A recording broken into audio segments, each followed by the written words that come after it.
الرحمن نام پہلے ہی لفظ کو اس سورہ کا نام قرار دیا گیا ہے۔ اس کا مطلب یہ ہے کہ یہ وہ سورت ہے جو لفظ الرحمن سے شروع ہوتی ہے، تاہم اس نام کو سورت کے مضمون سے بھی گہری مناسبت ہے، کیونکہ اس میں شروع سے آخر تک اللہ تعالی کی صفت رحمت کے مظاہر و ثمرات کا ذکر فرمایا گیا ہے۔ زمانہ نزول، علماء تفسیر بالعموم اس سورت کو مکی قرار دیتے ہیں، اگرچہ بعض روایات میں حضرت عبداللہ بن عباس اور اکرمہ اور قتادہ سے یہ قول منقول ہے کہ یہ سورہ مدنی ہے، لیکن اول تو انہی بزرگوں سے بعض دوسری روایات اس کے خلاف بھی منقول ہوئی ہیں۔ دوسرے، اس کا مضمون مدنی صورتوں کی بنسبت مکی صورتوں سے زیادہ مشابہ ہے، بلکہ اپنے مضمون کے لحاظ سے یہ مکہ کے بھی ابتدائی دور کی معلوم ہوتی ہے، اور مزید برآں متعدد معتبر روایات سے اس امر کا ثبوت ملتا ہے کہ یہ مکہ معظمہ ہی میں ہجرت سے کئی سال قبل نازل ہوئی تھی۔ مسند احمد میں حضرت اسماء بنت ابی بکر رضی اللہ عنہما کی روایت ہے کہ میں نے رسول اللہ صلی اللہ علیہ وسلم کو حرم میں خانہ کعبہ کے اس گوشے کی طرف رخ کر کے نماز پڑھتے دیکھا جس میں حجر اسود نصب ہے۔ یہ اس زمانے کی بات ہے جب ابھی فصدا بما تؤمروا، جس چیز کا تمہیں حکم دیا جا رہا ہے اسے ہانکے پکارے کہہ دو کا فرمان الہی نازل نہیں ہوا تھا۔ مشرکین اس نماز میں آپ کی زبان سے فَبِأَيِّ آلَاءِ رَبِّكُمَا تُكَذِّبَانِ کے الفاظ سن رہے تھے۔ اس سے معلوم ہوا کہ یہ سورت سورہ ہجر سے پہلے نازل ہو چکی تھی۔ البزار ابن جریر ابن المنذر، دار قطنی فی الافراد ابن مردویہ اور الخطیب فی التاریخ نے حضرت عبداللہ بن عمر سے یہ روایت نقل کی ہے کہ ایک مرتبہ رسول اللہ صلی اللہ علیہ وسلم نے سورہ رحمان خود تلاوت فرمائی یا آپ کے سامنے یہ سورہ پڑھی گئی۔ پھر آپ نے لوگوں سے فرمایا کہ کیا وجہ ہے کہ میں تم سے ویسا اچھا جواب نہیں سن رہا ہوں جیسا جنوں نے اپنے رب کو دیا تھا۔ لوگوں نے عرض کیا کہ وہ کیا جواب تھا؟ آپ نے فرمایا، جب میں اللہ تعالیٰ کا ارشاد فَبِأَيِّ آلَاءِ رَبِّكُمَا تُكَذِّبَانِ پڑھتا تو جن اس کے جواب میں کہتے جاتے تھے کہ لا بِشَيْءٍ مِّن نِعْمَتِ رَبِّنَا نُكَذِّبُ، ہم اپنے رب کی کسی نعمت کو نہیں جھٹلاتے۔ اسی سے ملتا جلتا مضمون ترمذی، حاکم، حافظ ابو بکر بزار نے حضرت جابر بن عبداللہ سے نقل کیا ہے۔ ان کی روایت میں یہ الفاظ ہیں کہ جب لوگ سورہ رحمان کو سن کر خاموش رہے تو حضور نے فرمایا کہ یعنی میں نے یہ سورہ اس رات جنوں کو سنائی تھی جس میں وہ قرآن سننے کے لیے جمع ہوئے تھے، وہ اس کا جواب تم سے بہتر دے رہے تھے۔ جب میں اللہ تعالیٰ کے اس ارشاد پر پہنچتا تھا کہ اے جن و انس، تم اپنے رب کی کن کن نعمتوں کو جھٹلاؤ گے، تو وہ اس کے جواب میں کہتے تھے کہ اے ہمارے پروردگار، ہم تیری کسی نعمت کو نہیں جھٹلاتے، حمد تیرے ہی لیے ہے۔ اس روایت سے معلوم ہوا کہ سورہ احقاف آیات 29 سے 32 میں رسول اللہ صلی اللہ علیہ وسلم کی زبان مبارک سے جنوں کے قرآن سننے کا جو واقعہ بیان کیا گیا ہے، اس موقع پر حضور نماز میں سورہ رحمان کی تلاوت فرما رہے تھے۔ یہ 10 نبوی کا واقعہ ہے جب آپ سفر طائف سے واپسی پر نخلا میں کچھ مدت ٹھہرے تھے۔ اگرچہ بعض دوسری روایات میں یہ بیان کیا گیا ہے کہ اس موقع پر رسول اللہ صلی اللہ علیہ وسلم کو یہ معلوم نہ تھا کہ جن آپ سے قرآن سن رہے ہیں، بلکہ بعد میں اللہ تعالیٰ نے آپ کو یہ خبر دی کہ وہ آپ کی تلاوت سن رہے تھے۔ لیکن یہ بات بعید از قیاس نہیں ہے کہ جس طرح اللہ تعالیٰ نے حضور کو جنوں کی سماعت قرآن پر مطلع فرمایا تھا، اسی طرح اللہ تعالیٰ ہی نے آپ کو یہ اطلاع بھی دے دی ہو کہ سورہ رحمان سنتے وقت وہ اس کا کیا جواب دیتے جا رہے تھے۔ ان روایات سے تو صرف اسی قدر معلوم ہوتا ہے کہ سورہ رحمان سورہ ہجر اور سورہ احقاف سے پہلے نازل ہو چکی تھی۔ اس کے بعد ایک اور روایت ہمارے سامنے آتی ہے جس سے پتہ چلتا ہے کہ یہ مکہ معظمہ کے ابتدائی دور کی نازل شدہ سورتوں میں سے ہے۔ ابن اسحاق حضرت عروہ بن زبیر سے یہ واقعہ نقل کرتے ہیں کہ ایک روز صحابہ کرام نے آپس میں کہا کہ قریش نے کبھی کسی کو علانیہ بآواز بلند قرآن پڑھتے نہیں سنا ہے، ہم میں کون ہے جو ایک دفعہ ان کو یہ کلام پاک سنا ڈالے؟ حضرت عبداللہ بن مسعود نے کہا میں یہ کام کرتا ہوں۔ صحابہ نے کہا ہمیں ڈر ہے کہ وہ تم پر زیادتی کریں گے، ہمارے خیال میں کسی ایسے شخص کو یہ کام کرنا چاہیے جس کا خاندان زبردست ہو، تاکہ اگر قریش کے لوگ اس پر دست درازی کریں تو اس کے خاندان والے اس کی حمایت پر اٹھ کھڑے ہوں۔ حضرت عبداللہ نے فرمایا، مجھے یہ کام کر ڈالنے دو، میرا محافظ اللہ ہے۔ پھر وہ دن چڑھے حرم میں پہنچے، جبکہ قریش کے سردار وہاں اپنی اپنی مجلسوں میں بیٹھے تھے۔ حضرت عبداللہ نے مقام ابراہیم پر پہنچ کر پورے زور سے سورہ رحمان کی تلاوت شروع کر دی۔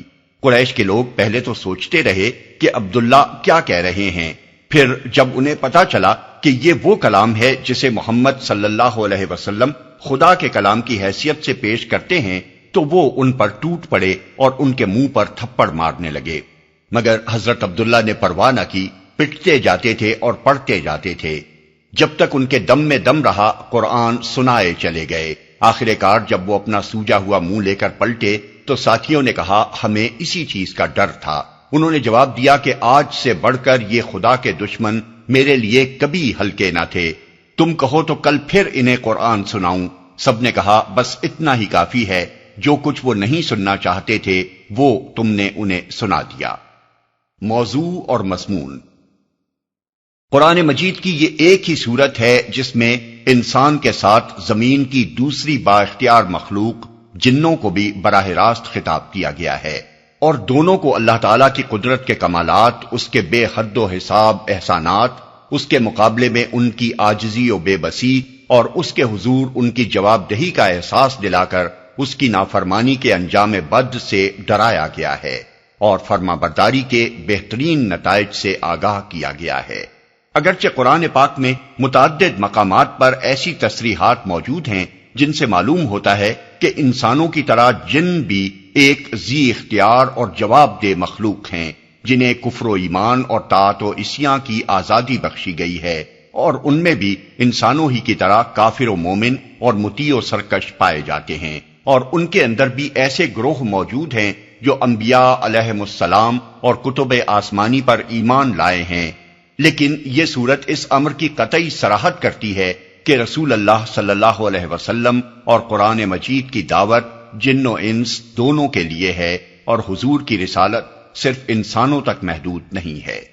سورہ کے آغاز میں تو خطاب کا رخ انسانوں کی طرف ہی ہے، کیونکہ زمین کی خلافت انہی کو حاصل ہے، خدا کے رسول انہی میں سے آئے ہیں، اور خدا کی کتابیں انہی کی زبانوں میں نازل کی گئی ہیں۔ لیکن آگے چل کر آیت 13 سے انسان اور جن دونوں کو یکساں مخاطب کیا گیا ہے، اور ایک ہی دعوت دونوں کے سامنے پیش کی گئی ہے۔ سورت کے مضامین چھوٹے چھوٹے فقروں میں ایک خاص ترتیب سے ارشاد ہوئے ہیں۔ آیت 1 سے 4 تک یہ مضمون بیان فرمایا گیا ہے کہ اس قرآن کی تعلیم اللہ تعالی کی طرف سے ہے، اور یہ عین اس کی رحمت کا تقاضا ہے کہ وہ اس تعلیم سے نوع انسانی کی ہدایت کا سامان کرے، کیونکہ انسان کو ایک ذی عقل و شعور مخلوق کی حیثیت سے اسی نے پیدا کیا ہے۔ آیت 5 اور 6 میں بتایا گیا ہے کہ کائنات کا سارا نظام اللہ تعالیٰ کی فرما روائی میں چل رہا ہے، اور زمین و آسمان کی ہر چیز اس کی تابع فرمان ہے، یہاں کوئی دوسرا نہیں ہے جس کی خدائی چل رہی ہو۔ آیت 7 سے 9 میں ایک دوسری اہم حقیقت یہ بیان کی گئی ہے کہ اللہ تعالیٰ نے کائنات کے اس پورے نظام کو ٹھیک ٹھیک توازن کے ساتھ عدل پر قائم کیا ہے، اور اس نظام کی فطرت یہ چاہتی ہے کہ اس میں رہنے والے اپنے حدود اختیار میں بھی عدل ہی پر قائم ہوں اور توازن نہ بگاڑیں۔ آیت 10 سے 25 تک اللہ تعالیٰ کی قدرت کے عجائبات و کمالات بیان کرنے کے ساتھ ساتھ اس کی ان نعمتوں کی طرف اشارے کیے گئے ہیں جن سے انسان اور جن متمتع ہو رہے ہیں۔ آیت 26 سے 30 تک انسان اور جن دونوں کو یہ حقیقت یاد دلائی گئی ہے کہ اس کائنات میں ایک خدا کے سوا کوئی غیر فانی اور لازوال نہیں ہے، اور چھوٹے سے بڑے تک کوئی موجود ایسا نہیں جو اپنے وجود اور ضروریات وجود کے لیے خدا کا محتاج نہ ہو۔ زمین سے لے کر آسمانوں تک شب و روز جو کچھ بھی ہو رہا ہے اسی کی کار فرمائی سے ہو رہا ہے۔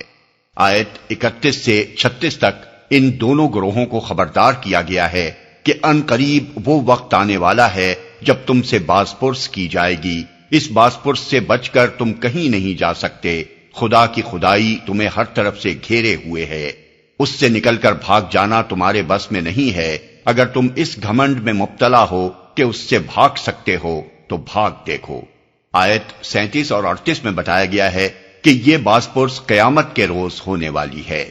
آیت 39 سے 45 تک ان مجرم انسانوں اور جنوں کا انجام بتایا گیا ہے جو دنیا میں اللہ تعالیٰ کی نافرمانی کرتے رہے ہیں، اور آیت 46 سے آخر سورت تک تفصیل کے ساتھ وہ انعامات بیان کیے گئے ہیں جو آخرت میں ان نیک انسانوں اور جنوں کو عطا کیے جائیں گے جنہوں نے دنیا میں خدا ترسی کی زندگی بسر کی ہے اور یہ سمجھتے ہوئے کام کیا ہے کہ ہمیں ایک روز اپنے رب کے سامنے پیش ہو کر اپنے اعمال کا حساب دینا ہے۔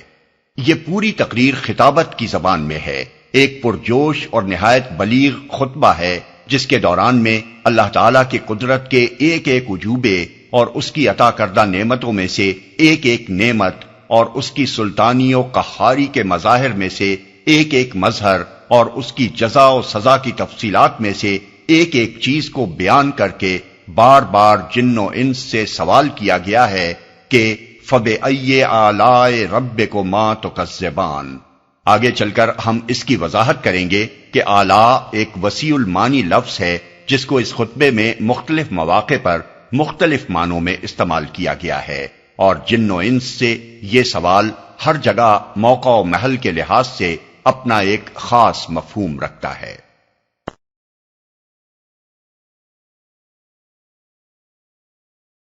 اعوذ باللہ من الشیطان الرجیم، بسم اللہ الرحمن الرحیم۔ الرحمن علم القرآن، رحمان نے اس قرآن کی تعلیم دی ہے، یعنی اس قرآن کی تعلیم کسی انسان کی تبازات نہیں ہے بلکہ اس کا معلم خود خدا رحمان ہے۔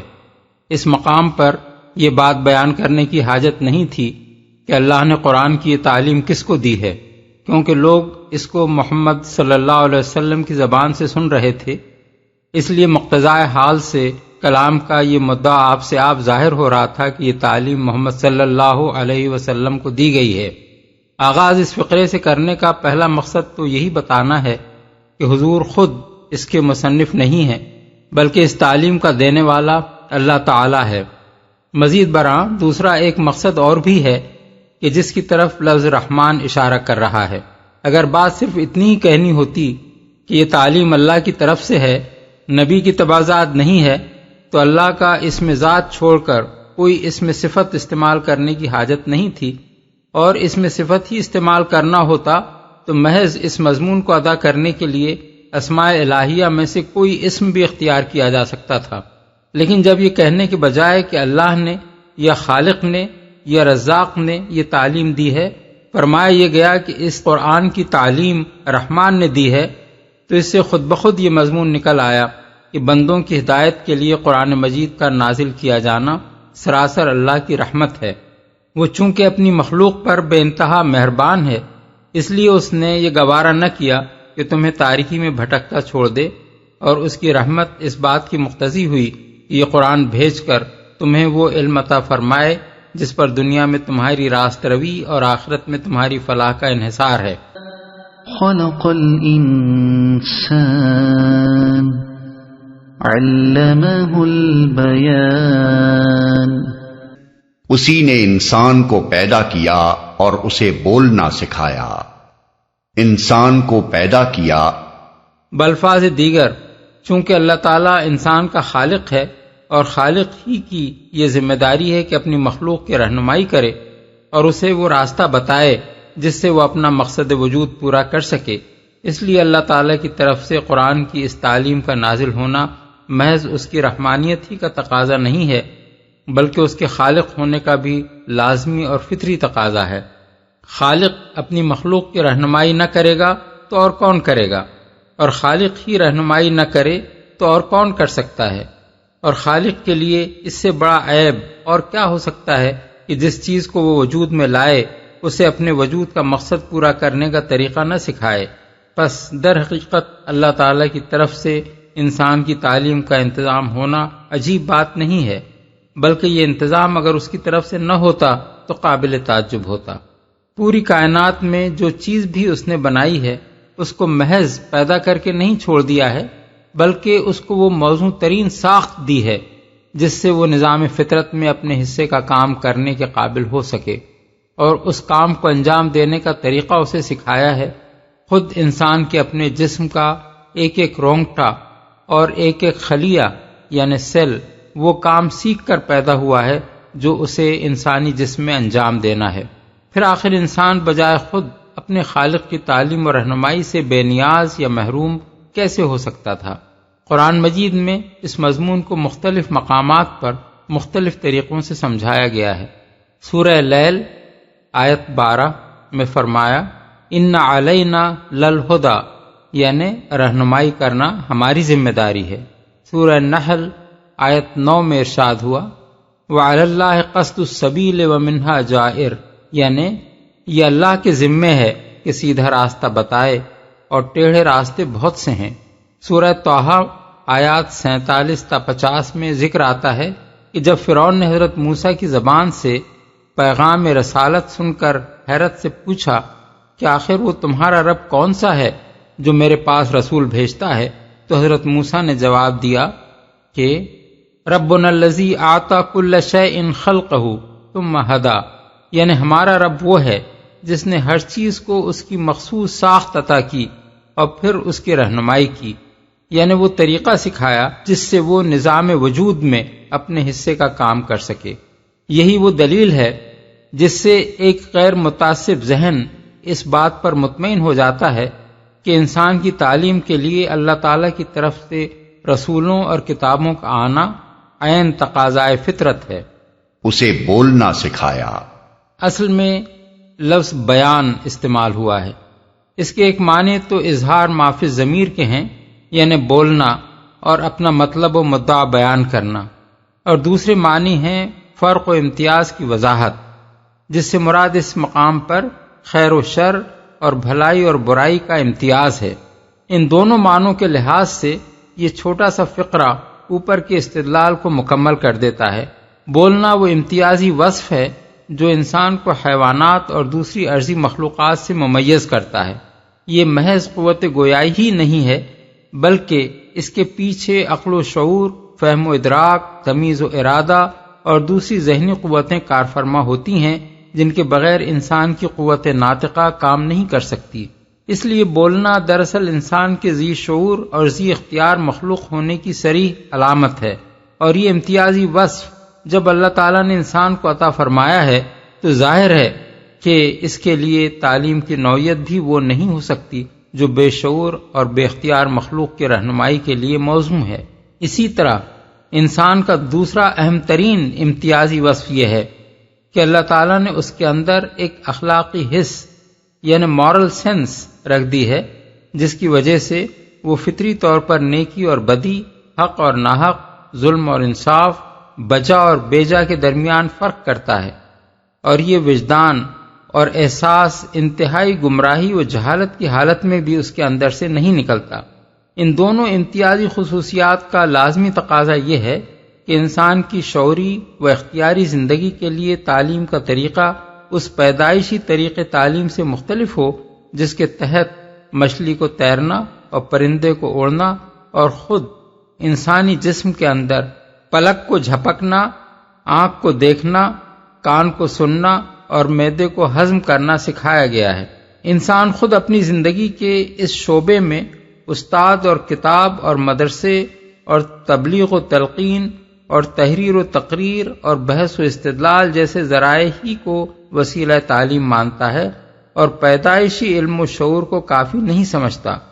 پھر یہ بات آخر کیوں عجیب ہو کہ انسان کے خالق پر اس کی رہنمائی کی جو ذمہ داری عائد ہوتی ہے اسے ادا کرنے کے لیے اس نے رسول اور کتاب کو تعلیم کا ذریعہ بنایا ہے۔ جیسی مخلوق ویسی ہی اس کی تعلیم، یہ سراسر ایک معقول بات ہے۔ بیان جس مخلوق کو سکھایا گیا ہو اس کے لیے قرآن ہی ذریعہ تعلیم ہو سکتا ہے، نہ کہ کوئی ایسا ذریعہ جو ان مخلوقات کے لیے موزوں ہے جنہیں بیان نہیں سکھایا گیا ہے۔ الشمس والقمر بحسبان والنجم والشجر يسجدان. سورج اور چاند ایک حساب کے پابند ہیں اور تارے اور درخت سب سجدہ ریز ہیں، حساب کے پابند ہیں. یعنی ایک زبردست قانون اور ایک اٹل ضابطہ ہے جس سے یہ عظیم الشان سیارے بندھے ہوئے ہیں. انسان وقت اور دن اور تاریخوں اور فصلوں اور موسموں کا حساب اسی وجہ سے کر رہا ہے کہ سورج کے طلوع و غروب اور مختلف منزلوں سے اس کے گزرنے کا جو قاعدہ مقرر کر دیا گیا ہے اس میں کوئی تغیر رونما نہیں ہوتا. زمین پر بے حد و حساب مخلوق زندہ ہی اس وجہ سے ہے کہ سورج اور چاند کو ٹھیک ٹھیک حساب کر کے زمین سے خاص فاصلے پر رکھا گیا ہے، اور اس فاصلے میں کمی و بیشی صحیح ناپ تول سے ایک خاص ترتیب کے ساتھ ہوتی ہے، ورنہ زمین سے ان کا فاصلہ کسی حساب کے بغیر بڑھ یا گھٹ جائے تو یہاں کسی کا جینا ہی ممکن نہ رہے. اسی طرح زمین کے گرد چاند اور سورج کے درمیان حرکات میں ایسا مکمل تناسب قائم کیا گیا ہے کہ چاند ایک عالمگیر جنتری بن کر رہ گیا ہے جو پوری باقاعدگی کے ساتھ ہر رات ساری دنیا کو قمری تاریخ بتا دیتی ہے. تارے اصل میں لفظ النجم استعمال ہوا ہے جس کے معروف و متبادر معنی تارے کے ہیں، لیکن لغت عرب میں یہ لفظ ایسے پودوں اور بیل بوٹوں کے لیے بھی بولا جاتا ہے جن کا تنا نہیں ہوتا، مثلا ترکاریاں، خربوزے، تربوز وغیرہ. مفسرین کے درمیان اس امر میں اختلاف ہے کہ یہاں یہ لفظ کس معنی میں استعمال ہوا ہے. ابن عباس، سعید بن جبیر، سدی اور سفیان ثوری اس کو بے تنے والی نباتات کے معنی میں لیتے ہیں، کیونکہ اس کے بعد لفظ الشجر یعنی درخت استعمال فرمایا گیا ہے اور اس کے ساتھ یہی معنی زیادہ مناسبت رکھتے ہیں. بخلاف اس کے مجاہد، قتادہ اور حسن بصری کہتے ہیں کہ نجم سے مراد یہاں بھی زمین کے بوٹے نہیں بلکہ آسمان کے تارے ہی ہیں، کیونکہ یہی اس کے معروف معنی ہیں. اس لفظ کو سن کر سب سے پہلے آدمی کا ذہن اسی معنی کی طرف جاتا ہے، اور شمس و قمر کے بعد تاروں کا ذکر بالکل فطری مناسبت کے ساتھ کیا گیا ہے. مفسرین و مترجمین کی اکثریت نے اگرچہ پہلے معنی کو ترجیح دی ہے اور اس کو بھی غلط نہیں کہا جا سکتا، لیکن ہمارے نزدیک حافظ ابن کثیر کی یہ رائے صحیح ہے کہ زبان اور مضمون دونوں کے لحاظ سے دوسرا مفہوم زیادہ قابل ترجیح نظر آتا ہے. قرآن مجید میں ایک دوسرے مقام پر بھی نجوم اور شجر کے سجدہ ریز ہونے کا ذکر آیا ہے، اور وہاں نجوم کو تاروں کے سوا اور کسی معنی میں نہیں لیا جا سکتا. آیت کے الفاظ یہ ہیں: الم تر ان اللہ یسجد لہ من فی السماوات ومن فی الارض والشمس والقمر والنجوم والجبال والشجر والدواب وکثیر من الناس. سورہ الحج آیت 18. یہاں نجوم کا ذکر شمس و قمر کے ساتھ ہے، شجر کا ذکر پہاڑوں اور جانوروں کے ساتھ، اور فرمایا گیا ہے کہ یہ سب اللہ کے آگے سجدہ ریز ہیں. سب سجدہ ریز ہیں یعنی آسمان کے تارے اور زمین کے درخت سب اللہ تعالیٰ کے مطیع فرمان اور اس کے قانون کے پابند ہیں. جو ضابطہ ان کے لیے بنا دیا گیا ہے اس سے یکسر منہ تجاوز نہیں کر سکتے. ان دونوں آیتوں میں جو کچھ بیان کیا گیا ہے اس سے یہ بتانا مقصود ہے کہ کائنات کا سارا نظام اللہ تعالیٰ کا آفریدہ ہے اور اسی کی اطاعت میں چل رہا ہے. زمین سے لے کر آسمانوں تک نہ کوئی خود مختار ہے، نہ کسی اور کی خدائی اس جہان میں چل رہی ہے، نہ خدا کی خدائی میں کسی کا کوئی دخل ہے اور نہ کسی کا یہ مقام ہے کہ اسے معبود بنایا جائے. سب بندے اور غلام ہیں، آقا تنہا ایک رب قدیر ہے. لہذا توحید ہی حق ہے جس کی تعلیم یہ قرآن دے رہا ہے. اس کو چھوڑ کر جو شخص بھی شرک یا کفر کر رہا ہے وہ دراصل کائنات کے پورے نظام سے برسر پیکار ہے. والسماء رفعها ووضع الميزان. آسمان کو اس نے بلند کیا اور میزان قائم کر دی. قریب قریب تمام مفسرین نے یہاں میزان یعنی ترازو سے مراد عدل لیا ہے، اور میزان قائم کرنے کا مطلب یہ بیان کیا ہے کہ اللہ تعالیٰ نے کائنات کے اس پورے نظام کو عدل پر قائم کیا ہے۔ یہ بے حد و حساب تارے اور سیارے جو فضا میں گھوم رہے ہیں، یہ عظیم الشان قوتیں جو اس عالم میں کام کر رہی ہیں، اور یہ لاتعداد مخلوقات اور اشیاء جو اس جہان میں پائی جاتی ہیں، ان سب کے درمیان اگر کمال درجے کا عدل و توازن نہ قائم کیا گیا ہوتا تو یہ کارگاہ ہستی ایک لمحے کے لیے بھی نہ چل سکتی تھی۔ خود اس زمین پر کروڑوں برس سے ہوا اور پانی اور خشکی میں جو مخلوقات موجود ہیں انہی کو دیکھ لیجئے۔ ان کی زندگی اسی لیے تو برقرار ہے کہ ان کے اسباب حیات میں پورا پورا عدل اور توازن پایا جاتا ہے، ورنہ ان اسباب میں ذرہ برابر بھی بے اعتدالی پیدا ہو جائے تو یہاں زندگی کا نام و نشان تک باقی نہ رہے۔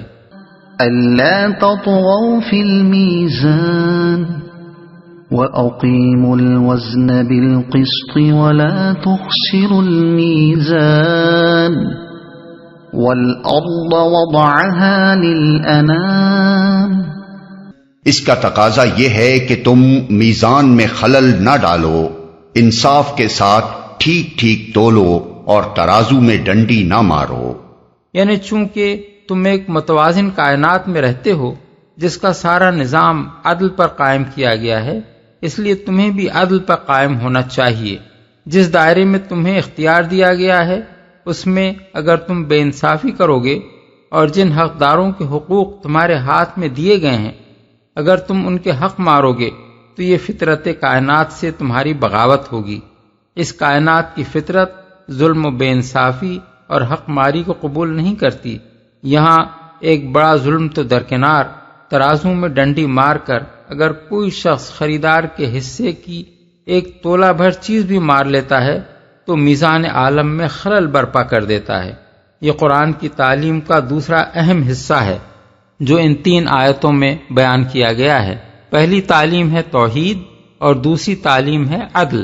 اس طرح چند مختصر فقروں میں لوگوں کو بتا دیا گیا ہے کہ انسان کی رہنمائی کے لیے خدا رحمان نے جو قرآن بھیجا ہے وہ کیا تعلیم لے کر آیا ہے۔ وَالْأَرْضَ وَضَعَهَا لِلْأَنَامِ فِيهَا فَاكِهَةٌ وَالنَّخْلُ ذَاتُ الْأَكْمَامِ وَالْحَبُّ ذُو الْعَصْفِ وَالرَّيْحَانُ فَبِأَيِّ آلَاءِ رَبِّكُمَا تُكَذِّبَانِ۔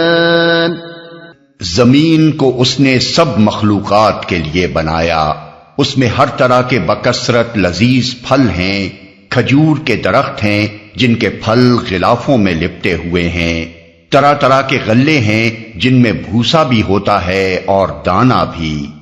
پس اے جن و انس، تم اپنے رب کی کن کن نعمتوں کو جھٹلاؤ گے؟ زمین کو۔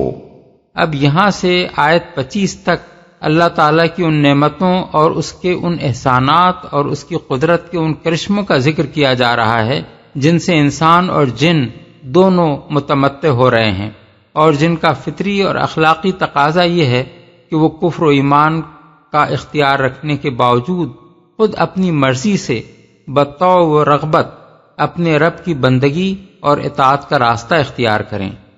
بنایا اصل الفاظ ہیں زمین کو انعام کے لیے وضع کیا۔ وضع کرنے سے مراد ہے تالیف کرنا، بنانا، تیار کرنا، رکھنا، ثبت کرنا، اور انعام عربی زبان میں خلق کے لیے استعمال ہوتا ہے جس میں انسان اور دوسری سب زندہ مخلوقات شامل ہیں۔ ابن عباس کہتے ہیں کل شیء فیہ روح، یعنی انعام میں ہر وہ چیز شامل ہے جس کے اندر روح ہے۔ مجاہد اس کے معنی بیان کرتے ہیں خلائق، قتادہ، ابن زیب اور شعبی کہتے ہیں کہ سب جاندار انعام ہیں۔ حسن بصری کہتے ہیں کہ انس و جن دونوں اس کے مفہوم میں داخل ہیں۔ یہی معنی تمام اہل لغت نے بیان کیے ہیں۔ اس سے معلوم ہوا کہ جو لوگ اس آیت سے زمین کو ریاست کی ملکیت بنانے کا حکم نکالتے ہیں وہ ایک فضول بات کہتے ہیں۔ یہ باہر کے نظریات لا کر قرآن میں زبردستی ٹھونسنے کی ایک بھونڈی کوشش ہے، جس کا ساتھ نہ آیت کے الفاظ دیتے ہیں نہ سیاق و سباق۔ انعام صرف انسانی معاشرے کو نہیں کہتے، بلکہ زمین کی دوسری مخلوقات بھی اس میں شامل ہیں، اور زمین کو انعام کے لیے وضع کرنے کا مطلب یہ نہیں ہے کہ وہ سب کی مشترک ملکیت ہو، اور سیاق عبارت بھی یہ نہیں بتا رہا ہے کہ کلام کا مدعا اس جگہ کوئی معاشی ضابطہ بیان کرنا ہے۔ یہاں تو مقصود دراصل یہ بتانا ہے کہ اللہ تعالیٰ نے اس زمین کو اس طرح بنایا اور تیار کر دیا کہ یہ قسم قسم کی زندہ مخلوقات کے لیے رہنے بسنے اور زندگی بسر کرنے کے قابل ہو گئی۔ یہ آپ سے آپ ایسی نہیں ہو گئی ہے، خالق کے بنانے سے ایسی بنی ہے۔ اس نے اپنی حکمت سے اس کو ایسی جگہ رکھا اور ایسے حالات اس میں پیدا کیے جن سے یہاں زندہ انواع کا رہنا ممکن ہوا۔ اور دانا بھی، یعنی آدمیوں کے لیے دانا اور جانوروں کے لیے چارہ۔ کن کن نعمتوں کو، اصل میں لفظ اعلیٰ استعمال ہوا ہے، جسے آگے کی آیتوں میں بار بار دہرایا گیا ہے، اور ہم نے مختلف مقامات پر اس کا مفہوم مختلف الفاظ میں ادا کیا ہے۔ اس لیے آغاز ہی میں یہ سمجھ لینا چاہیے کہ اس لفظ میں معنی کی کتنی وسعت ہے اور اس میں کیا کیا مفہومات شامل ہیں۔ اعلیٰ کے معنی اہل لغت اور اہل تفسیر نے بالعموم نعمتوں کے بیان کیے ہیں۔ تمام مترجمین نے بھی یہی اس لفظ کا ترجمہ کیا ہے، اور یہی معنی ابن عباس، قتادہ اور حسن بصری سے منقول ہیں۔ سب سے بڑی دلیل اس معنی کے صحیح ہونے کی یہ ہے کہ خود نبی صلی اللہ علیہ وسلم نے جنوں کے اس قول کو نقل فرمایا ہے کہ وہ اس آیت کو سن کر بار بار لا بشیء من نعمک ربنا نکذب کہتے تھے۔ لہذا زمانہ حال کے بعض محققین کی اس رائے سے ہمیں اتفاق نہیں ہے کہ اعلیٰ نعمتوں کے معنی میں سرے سے استعمال ہی نہیں ہوتا۔ دوسرے معنی اس لفظ کی قدرت اور عجائب قدرت یا کمالات قدرت ہیں۔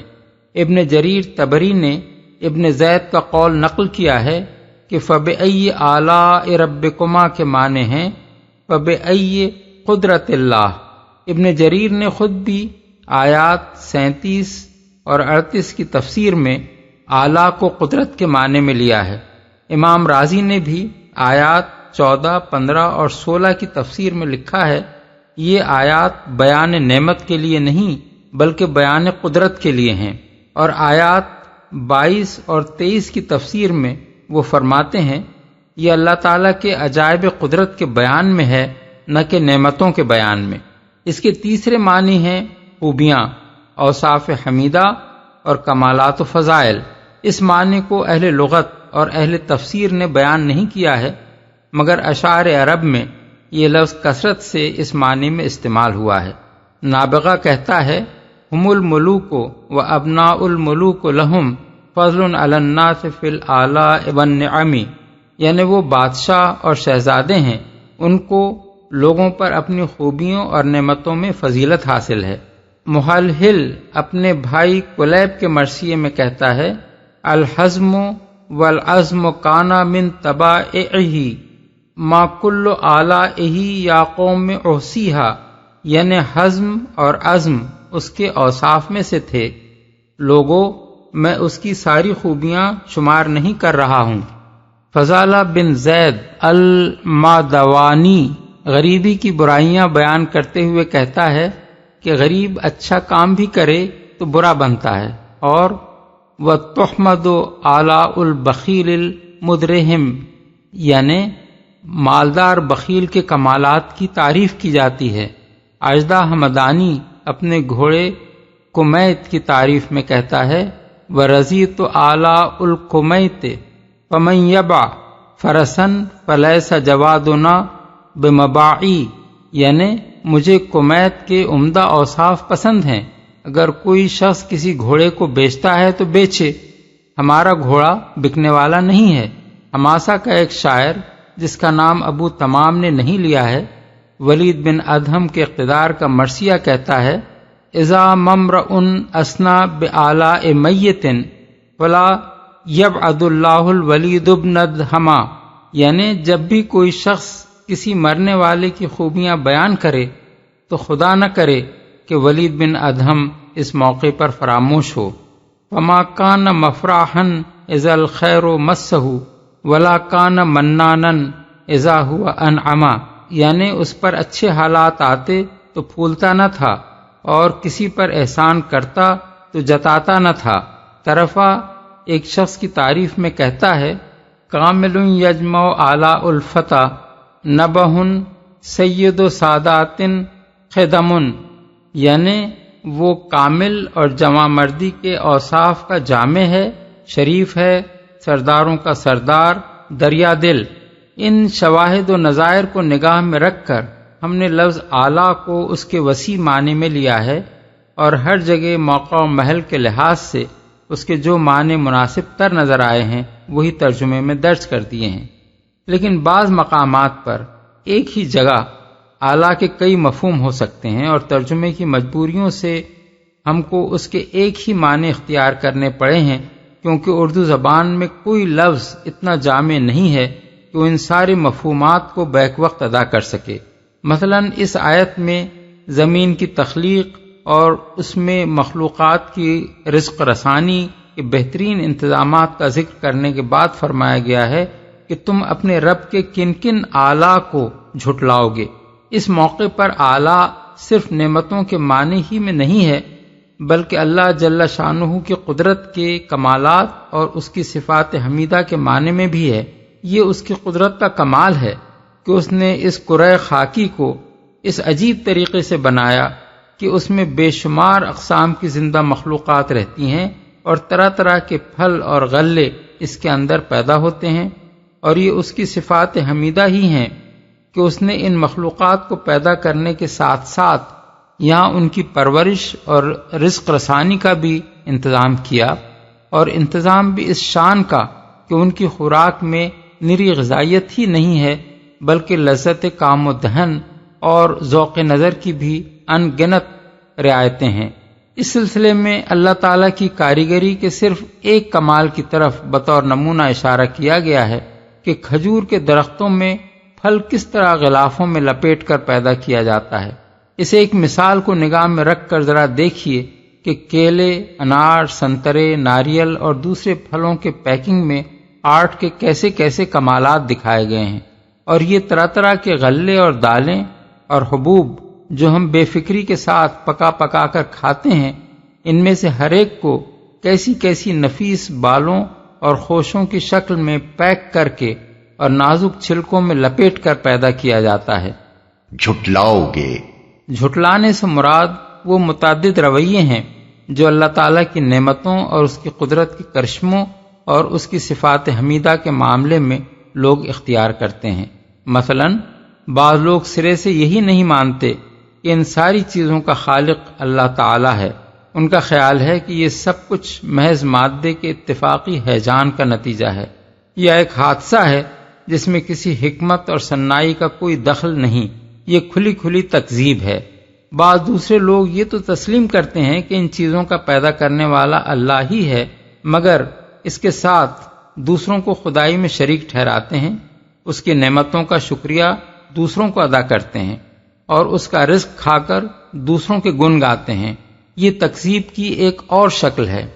ایک آدمی جب تسلیم کر لے کہ آپ نے اس پر فلاں احسان کیا ہے اور پھر اسی وقت آپ کے سامنے کسی ایسے شخص کا شکریہ ادا کرنے لگے جس نے در حقیقت اس پر وہ احسان نہیں کیا ہے، تو آپ خود کہہ دیں گے کہ اس نے بدترین احسان فراموشی کا ارتکاب کیا ہے، کیونکہ اس کی یہ حرکت اس بات کا صریح ثبوت ہے کہ وہ آپ کو نہیں بلکہ اس شخص کو اپنا محسن مان رہا ہے جس کا وہ شکریہ ادا کر رہا ہے۔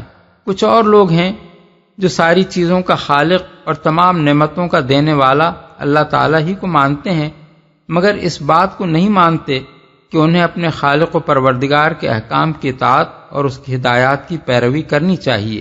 یہ احسان فراموشی اور انکار نعمت کی ایک اور صورت ہے، کیونکہ جو شخص یہ حرکت کرتا ہے وہ نعمت کو ماننے کے باوجود نعمت دینے والے کے حق کو جھٹلاتا ہے۔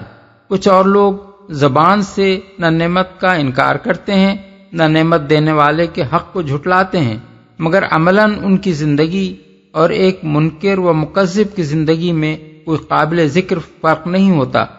یہ تکذیب بالقول نہیں بلکہ تکذیب بالفعل ہے۔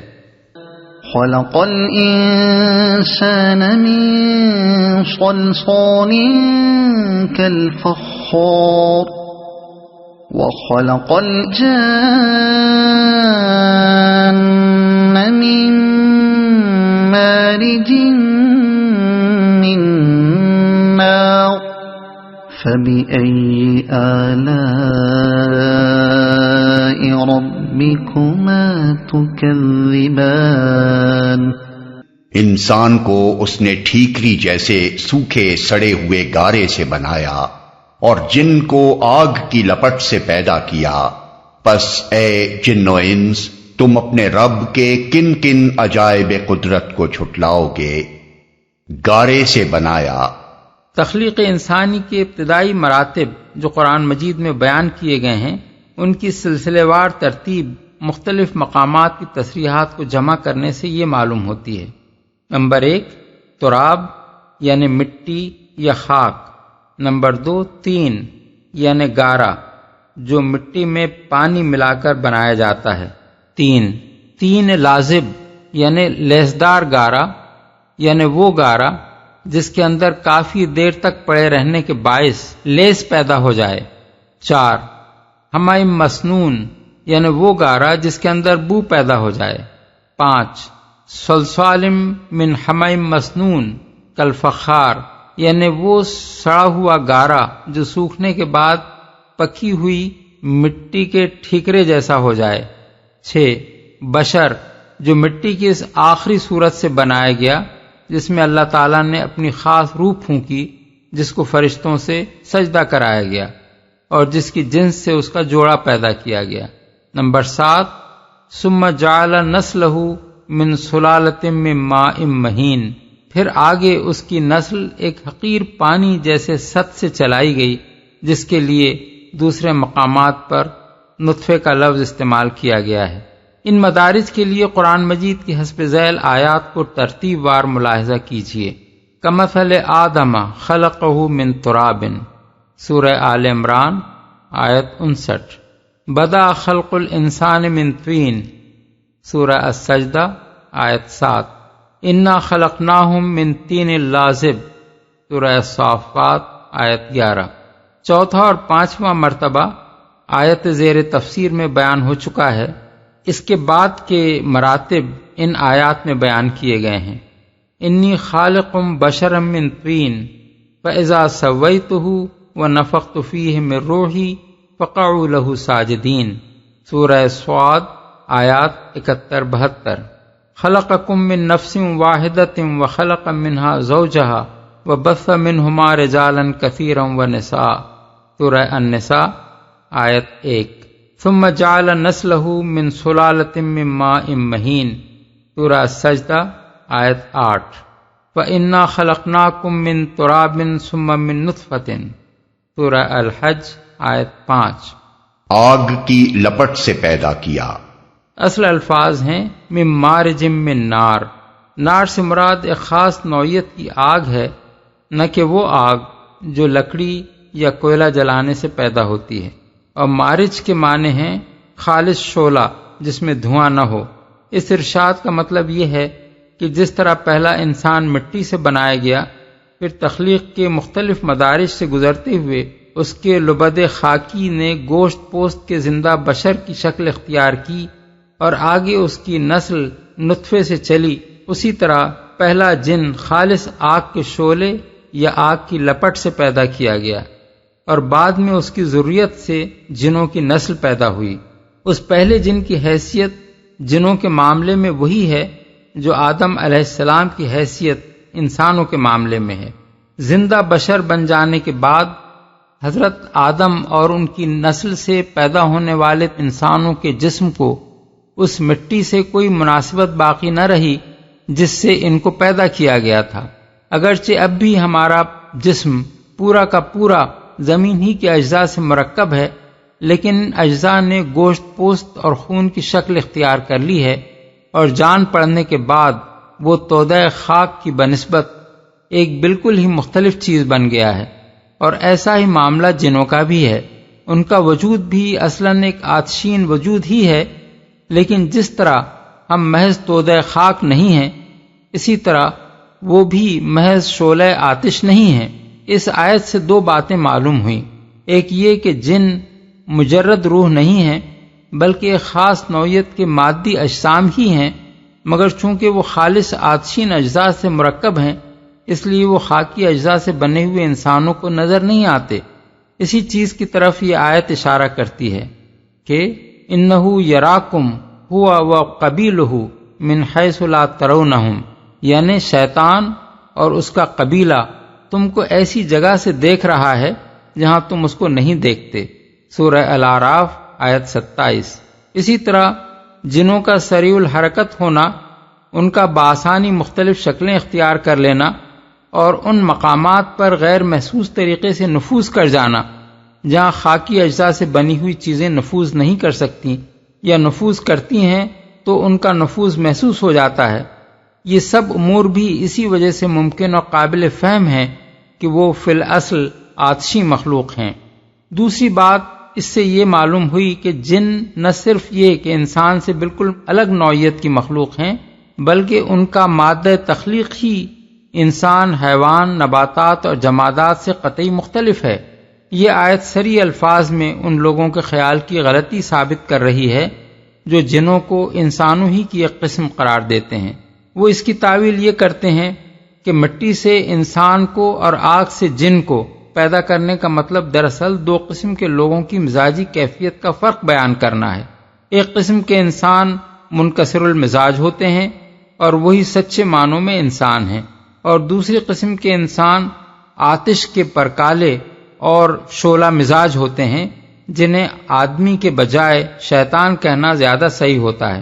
لیکن یہ قرآن کی تفسیر نہیں بلکہ تحریف ہے۔ ہم نے تفصیل کے ساتھ یہ دکھایا ہے کہ قرآن مجید مٹی سے انسان کے پیدا کیے جانے کا مطلب کتنی وضاحت کے ساتھ خود بیان کرتا ہے۔ کیا ان ساری تفصیلات کو پڑھ کر کوئی معقول آدمی یہ مانے لے سکتا ہے کہ ان ساری باتوں کا مقصد محض اچھے انسانوں کے منکسر المزاج ہونے کی تعریف بیان کرنا ہے؟ پھر آخر یہ بات کسی صحیح العقل آدمی کے ذہن میں کیسے آ سکتی ہے کہ انسان کی تخلیق سڑی ہوئی مٹی کے سوکھے گارے سے کرنے اور جن کی تخلیق خالص آگ کے شعلے سے کرنے کا مطلب ایک ہی نوع انسانی کے دو مختلف المزاج افراد یا گروہوں کی جداگانہ اخلاقی خصوصیات کا فرق ہے؟ عجائب قدرت۔ یہاں موقع کی مناسبت سے اعلیٰ کے معنی عجائب قدرت زیادہ موزوں ہیں، لیکن اس میں نعمت کا پہلو بھی موجود ہے۔ مٹی سے انسان جیسی اور آگ کے شعلے سے جن جیسی حیرت انگیز مخلوقات کو وجود میں لے آنا جس طرح خدا کی قدرت کا ایک عجیب کرشمہ ہے، اسی طرح ان دونوں مخلوقوں کے لیے یہ بات ایک عظیم نعمت بھی ہے کہ اللہ تعالیٰ نے ان کو نہ صرف وجود بخشا بلکہ ہر ایک کی ساخت ایسی رکھی اور ہر ایک کے اندر ایسی قوتیں اور صلاحیتیں ودیعت فرما دیں جن سے یہ دنیا میں بڑے بڑے کام کرنے کے قابل ہو گئے۔ اگرچہ جنوں کے متعلق ہمارے پاس زیادہ معلومات نہیں ہیں، مگر انسان تو ہمارے سامنے موجود ہے۔ اس کو انسانی دماغ دینے کے ساتھ مچھلی یا پرندے یا بندر کا جسم دے دیا جاتا تو کیا اس جسم کے ساتھ وہ اس دماغ کی صلاحیتوں سے کوئی کام لے سکتا تھا؟ پھر کیا یہ اللہ کی نعمت عظمیٰ نہیں ہے کہ جن قوتوں سے اس نے انسان کے دماغ کو سرفراز فرمایا تھا ان سے کام لینے کے لیے موزوں ترین جسم بھی عطا فرمایا؟ یہ ہاتھ، یہ پاؤں، یہ آنکھیں، یہ کان، یہ زبان اور یہ قامت راست ایک طرف، اور یہ عقل و شعور، یہ فکر و خیال، یہ قوت ایجاد و قوت استدلال اور یہ صناعی و کاریگری کی صلاحیتیں دوسری طرف، ان دونوں کو ایک دوسرے کے بالمقابل رکھ کر دیکھیے تو محسوس ہوگا کہ بنانے والے نے ان کے درمیان غائب درجے کی مناسبت رکھی ہے جو اگر نہ ہوتی تو دنیا میں انسان کا وجود بے معنی ہو کر رہ جاتا۔ پھر یہی چیز اللہ تعالیٰ کی صفات حمیدہ پر بھی دلالت کرتی ہے۔ آخر علم، حکمت، رحمت اور کمال درجے کی قوت تخلیق کے بغیر اس شان کے انسان اور جن کیسے پیدا ہو سکتے تھے؟ اتفاقی حوادث اور خود بخود کام کرنے والے اندھے بہرے قوانین فطرت تخلیق کے یہ معجزے کیسے دکھا سکتے ہیں؟ رب المشرقین ورب المغربین فبأي آلاء ربكما تكذبان دونوں مشرق اور دونوں مغرب سب کا مالک و پروردگار وہی ہے، پس اے جن و انس تم اپنے رب کی کن کن قدرتوں کو جھٹلاؤ گے؟ پروردگار وہی ہے۔ دو مشرقوں اور دو مغربوں سے مراد جاڑے کے چھوٹے سے چھوٹے دن اور گرمی کے بڑے سے بڑے دن کے مشرق و مغرب بھی ہو سکتے ہیں، اور زمین کے دونوں نصف کروں کے مشرق و مغرب بھی۔ جاڑے کے سب سے چھوٹے دن میں سورج ایک نہایت تنگ زاویہ بنا کر طلوع غروب ہوتا ہے، اور اس کے برعکس گرمی کے سب سے بڑے دن میں وہ انتہائی وسیع زاویہ بناتے ہوئے نکلتا اور ڈوبتا ہے۔ ان دونوں کے درمیان ہر روز اس کا مطلع اور مغرب مختلف ہوتا رہتا ہے، جس کے لیے ایک دوسرے مقام پر قرآن میں رب المشارق والمغارب کے الفاظ استعمال کیے گئے ہیں، سورہ المعارج آیت 40۔ اسی طرح زمین کے ایک نصف کرے میں جس وقت سورج طلوع ہوتا ہے، اسی وقت دوسرے نصف کرے میں وہ غروب ہوتا ہے۔ یوں بھی زمین کے دو مشرق اور دو مغرب بن جاتے ہیں۔ اللہ تعالیٰ کو ان دونوں مشرقوں اور مغربوں کا رب کہنے کے کئی معنی ہیں۔ ایک یہ کہ اسی کے حکم سے سورج کے طلوع غروب اور سال کے دوران میں ان کے مسلسل بدلتے رہنے کا یہ نظام قائم ہے۔ دوسرے یہ کہ زمین اور سورج کا مالک و فرماروا وہی ہے، ورنہ ان دونوں کے رب الگ الگ ہوتے زمین پر سورج کے طلوع غروب کا یہ باقاعدہ نظام کیسے قائم ہو سکتا تھا اور دائماً کیسے قائم رہ سکتا تھا؟ تیسرے یہ کہ ان دونوں مشرقوں اور دونوں مغربوں کا مالک و پروردگار وہی ہے، ان کے درمیان رہنے والی مخلوقات اسی کی ملک ہیں، وہی ان کو پال رہا ہے، اور اسی پرورش کے لیے اس نے زمین پر سورج کے ڈوبنے اور نکلنے کا یہ حکیمانہ نظام قائم کیا ہے۔ کن کن قدرتوں کو؟ یہاں بھی اگرچہ موقع و محل کے لحاظ سے اعلیٰ کا مفہوم قدرت سے زیادہ نمایاں محسوس ہوتا ہے، مگر ساتھ ہی نعمت اور صفات حمیدہ کا پہلو بھی اس میں موجود ہے۔ یہ بڑی نعمت ہے کہ اللہ تعالیٰ نے سورج کے طلوع و غروب کا یہ قاعدہ مقرر کیا، کیونکہ اس کی بدولت فصلوں اور موسموں کے وہ تغیرات باقاعدگی سے رونما ہوتے ہیں جن سے انسان و حیوان اور نباتات سب کے بے شمار مصالح وابستہ ہیں۔ اسی طرح یہ اللہ تعالیٰ کی رحمت و ربوبیت اور حکمت ہی تو ہے کہ اس نے جن مخلوقات کو زمین پر پیدا کیا تھا ان کی ضرورتوں کو ملحوظ رکھ کر اپنی قدرت سے یہ انتظامات کر دیے۔ مرج البحرین یلتقیان بینہما برزخ لا یبغیان فبأي آلاء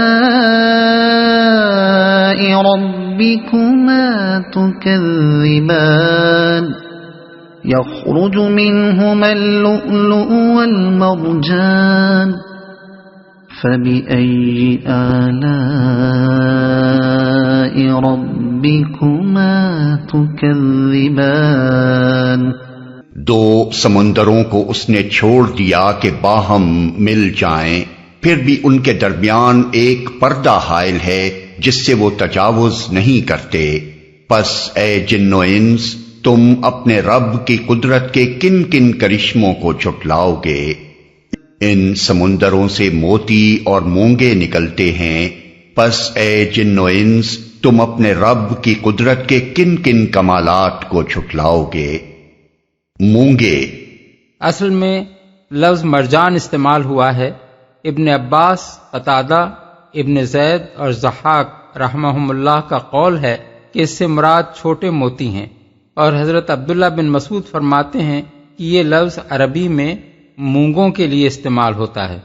نکلتے ہیں اصل الفاظ ہیں یخرجو منہما، یعنی ان دونوں سمندروں سے نکلتے ہیں۔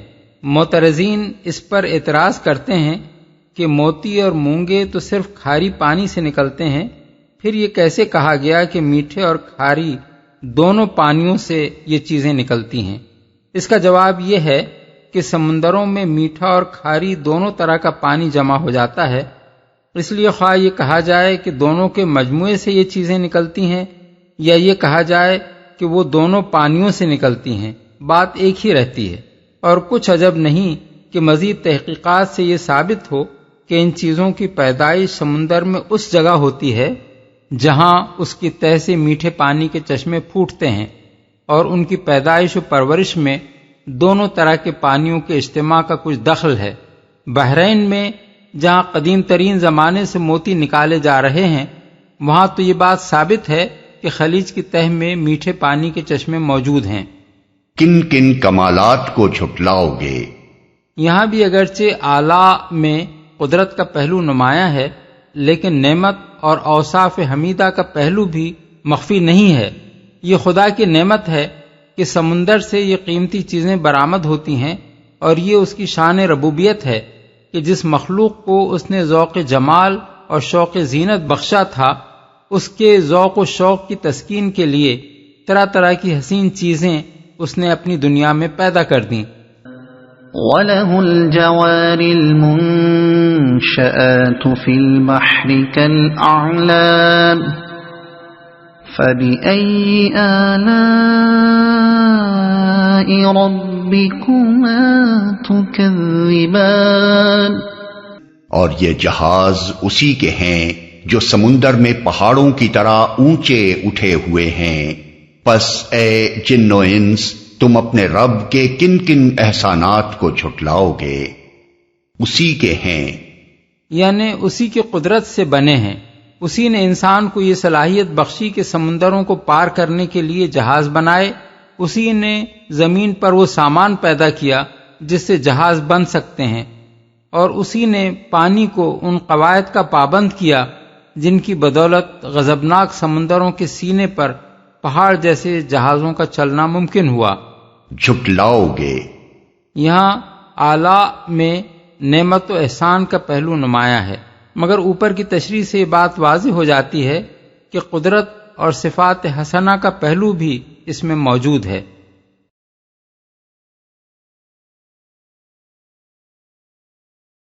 كل من عليها فان ويبقى وجه ربك ذو الجلال والإكرام فبأي آلاء ربكما تكذبان؟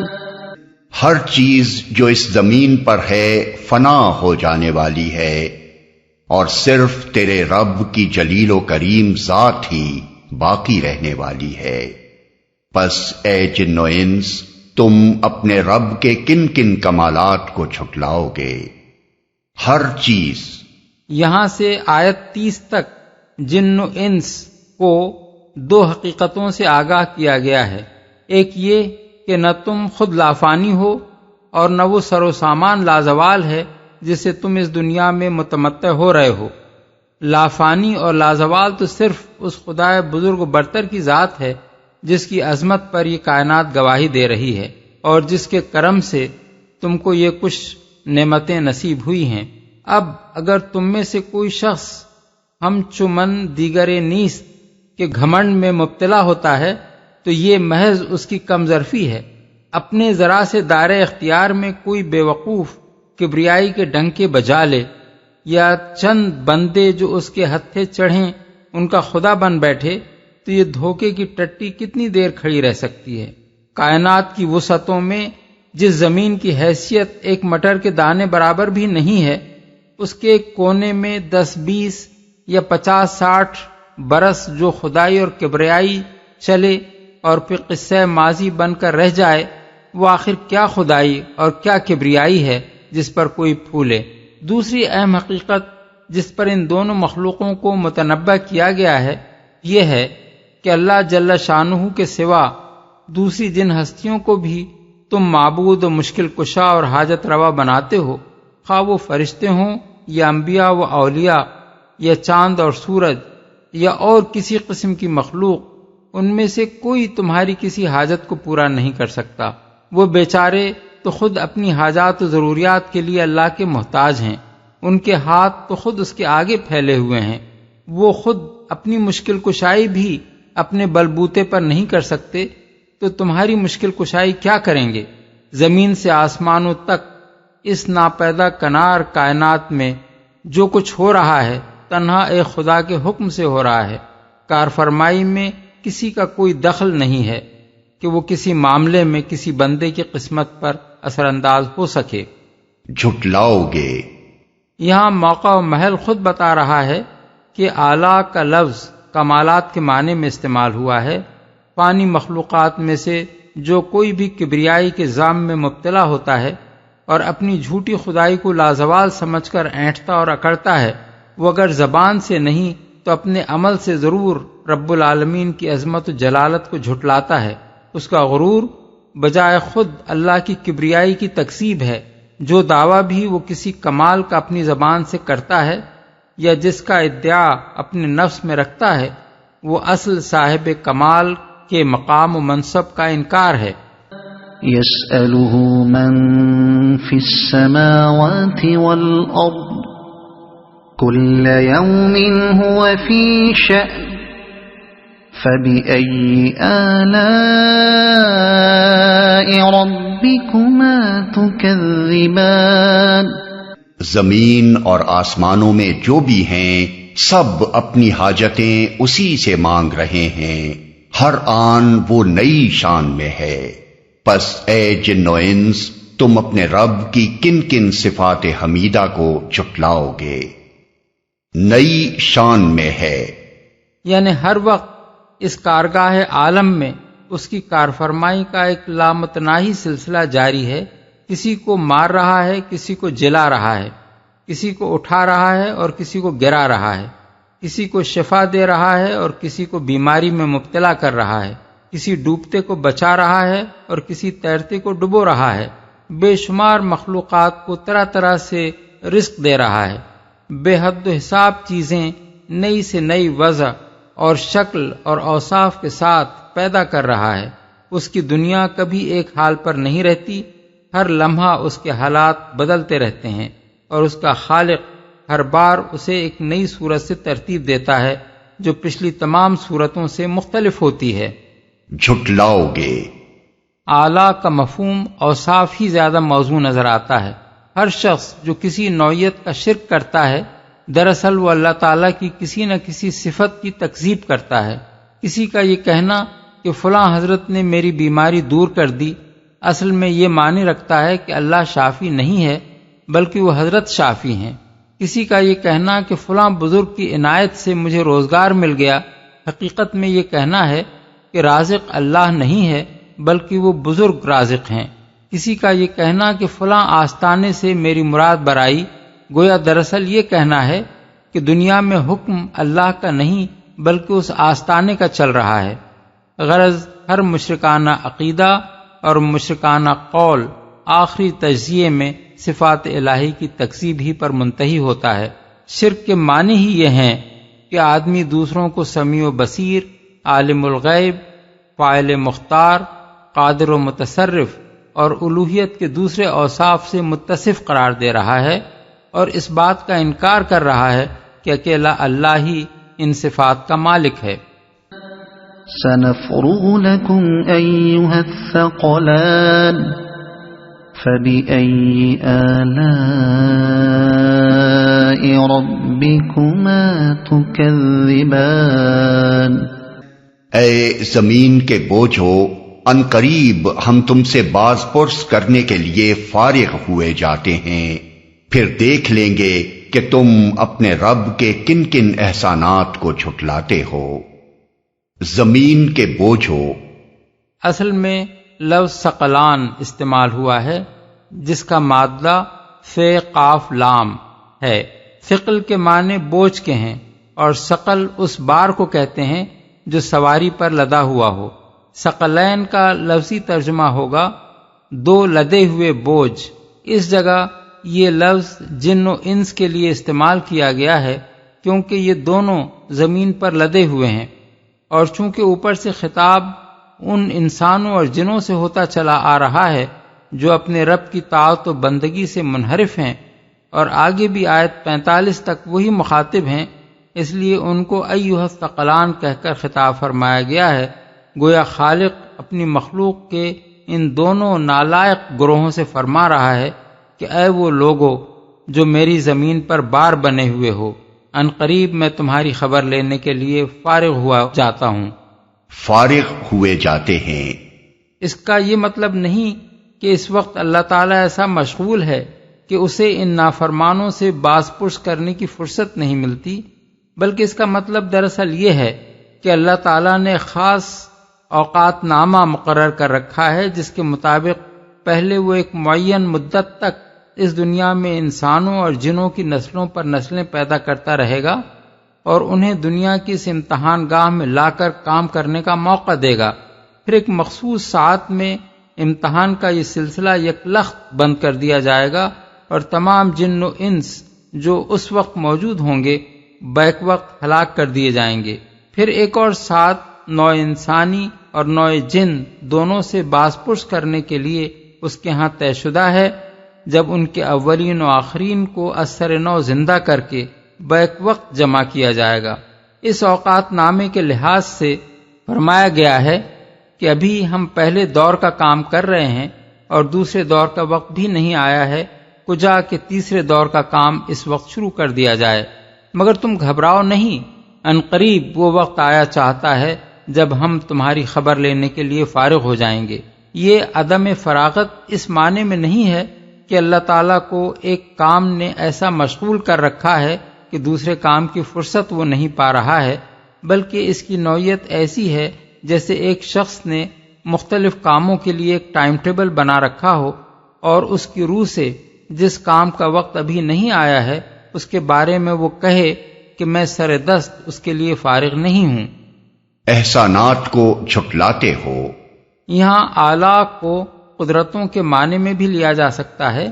سلسلہ کلام کو نگاہ میں رکھا جائے تو یہ دونوں معنی ایک ایک لحاظ سے مناسب نظر آتے ہیں۔ ایک معنی لیے جائیں تو مطلب یہ ہوگا کہ آج تم ہماری نعمتوں کی ناشکریاں کر رہے ہو اور کفر، شرک، دہریت، فسق اور نافرمانی کے مختلف رویے اختیار کر کے طرح طرح کی نمک حرامیاں کیے چلے جاتے ہو، مگر کل جب باز پرس کا وقت آئے گا اس وقت ہم دیکھیں گے کہ ہماری کس کس نعمت کو تم اتفاقی حادثہ یا اپنی قابلیت کا ثمرہ یا کسی دیوی دیوتا یا بزرگ ہستی کی مہربانی کا کرشمہ ثابت کرتے ہو۔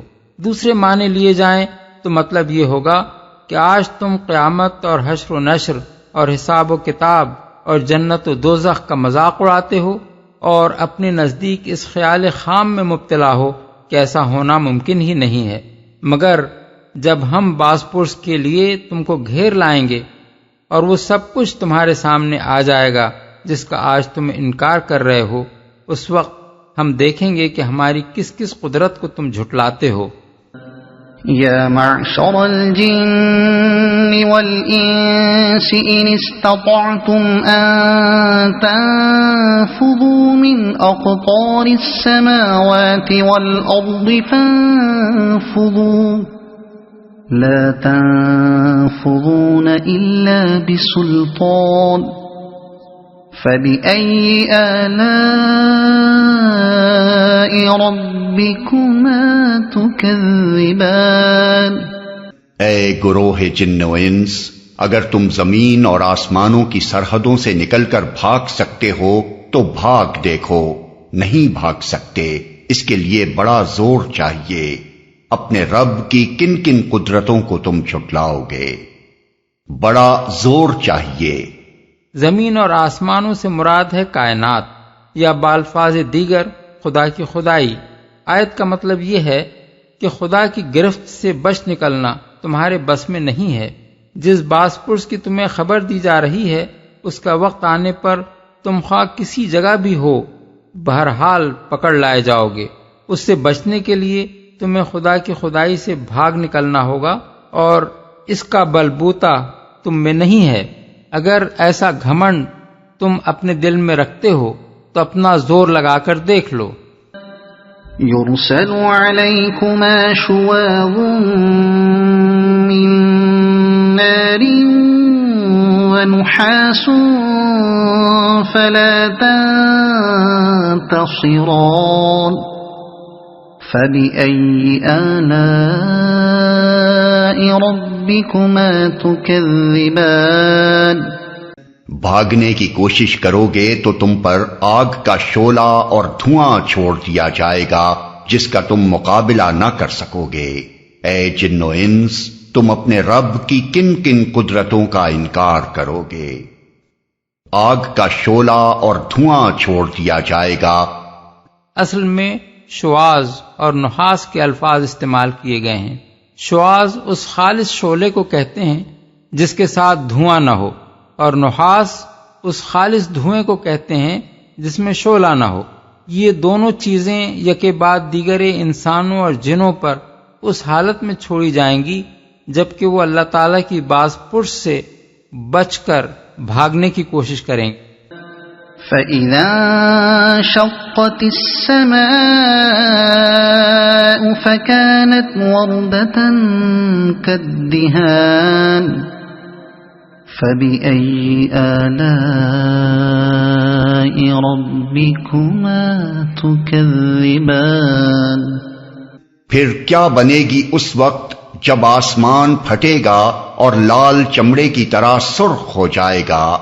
اے جن و انس، اس وقت تم اپنے رب کی کن کن قدرتوں کو جھٹلاؤ گے؟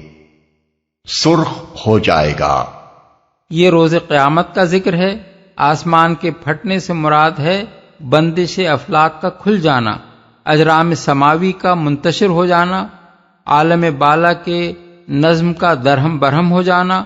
اور یہ جو فرمایا کہ آسمان اس وقت لال چمڑے کی طرح سرخ ہو جائے گا، اس کا مطلب یہ ہے کہ اس ہنگامہ عظیم کے وقت جو شخص زمین سے آسمان کی طرف دیکھے گا اسے یوں محسوس ہوگا جیسے سارے عالم بالا پر ایک آگ سی لگی ہوئی ہے۔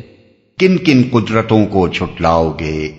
یعنی آج تم قیامت کو ناممکن قرار دیتے ہو، جس کے معنی یہ ہیں کہ تمہارے نزدیک اللہ تعالیٰ اس کے برپا کرنے پر قادر نہیں ہے، مگر جب وہ برپا ہو جائے گی اور اپنی آنکھوں سے تم وہ سب کچھ دیکھ لو گے جس کی تمہیں خبر دی جا رہی ہے، اس وقت تم اللہ کی کس کس قدرت کا انکار کرو گے؟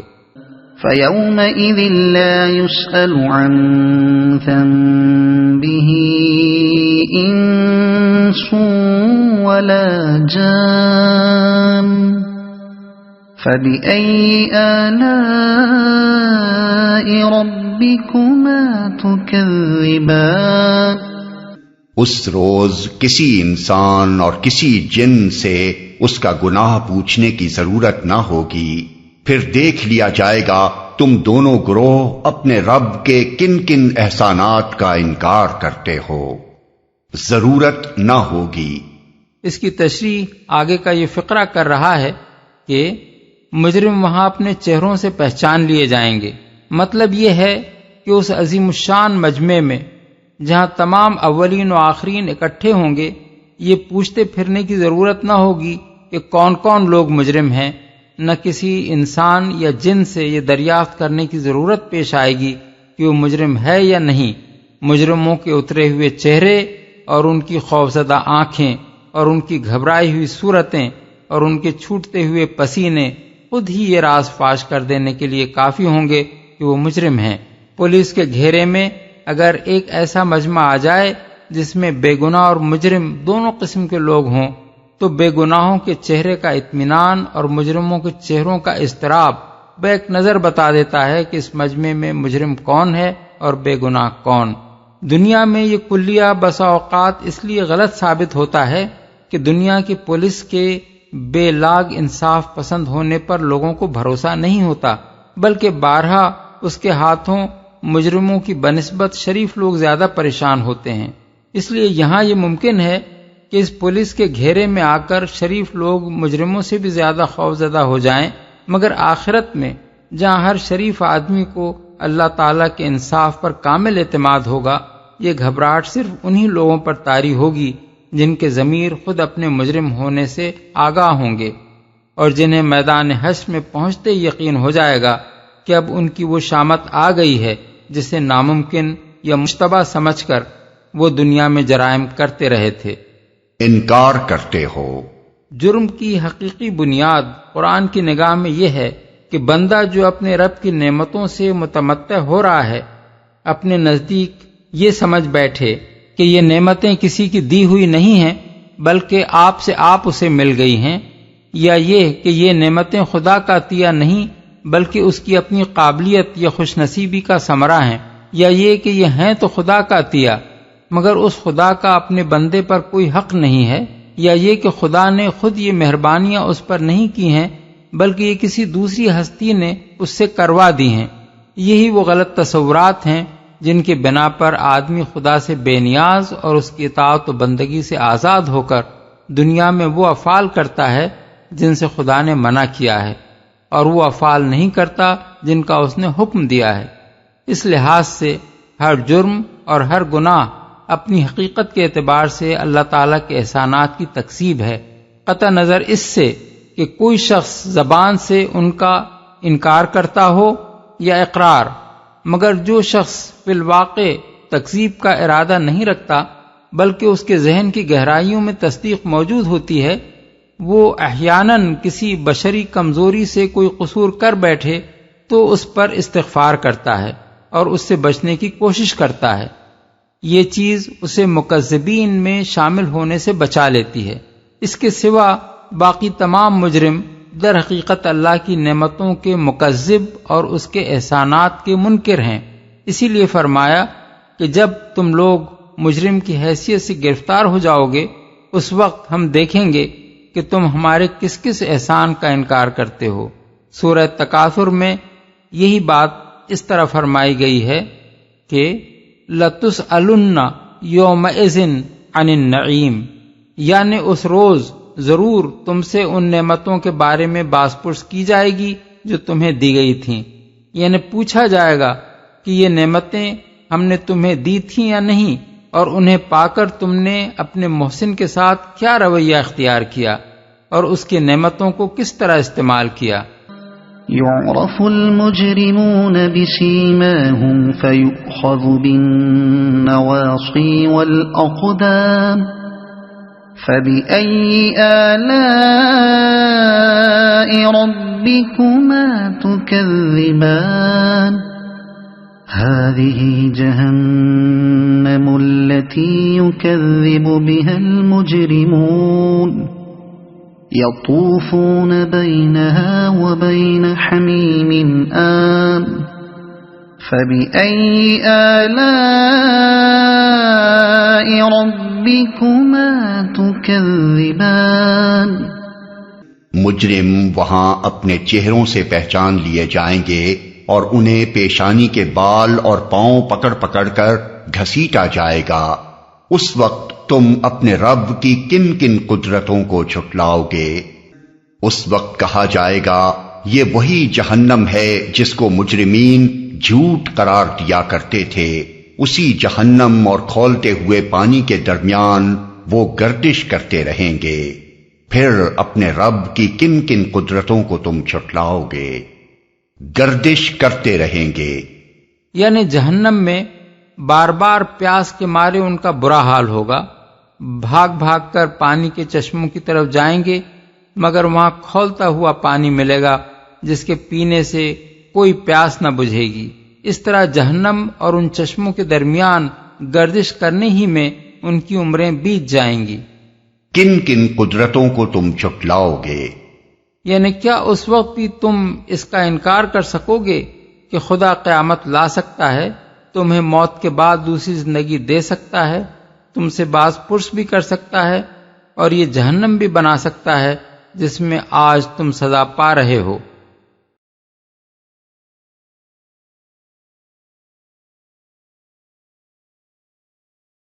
وَلِمَنْ خَافَ مَقَامَ رَبِّهِ جَنَّتَانِ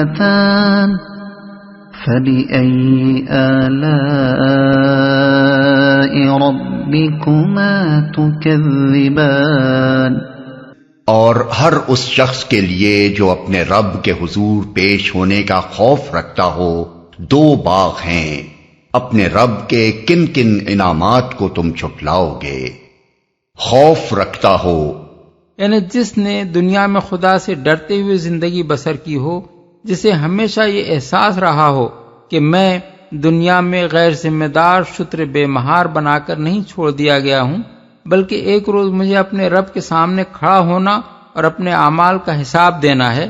یہ عقیدہ جس شخص کا ہو وہ لامحالہ خواہشات نفس کی بندگی سے بچے گا، اندھا دھند ہر راستے پر نہ چل کھڑا ہوگا، حق و باطل، ظلم و انصاف، پاک و ناپاک اور حلال و حرام میں تمیز کرے گا، اور جان بوجھ کر خدا کے احکام کی پیروی سے منہ نہ موڑے گا۔ یہی اس جزا کی اصل علت ہے جو آگے بیان کی جا رہی ہے۔ دو باغ ہیں۔ جنت کے اصل معنی باغ کے ہیں۔ قرآن مجید میں کہیں تو اس پورے عالم کو جس میں نیک لوگ رکھے جائیں گے جنت کہا گیا ہے، گویا کہ وہ پورا کا پورا ایک باغ ہے، اور کہیں فرمایا گیا ہے کہ ان کے لیے جنتیں ہیں جن کے نیچے نہریں بہتی ہوں گی۔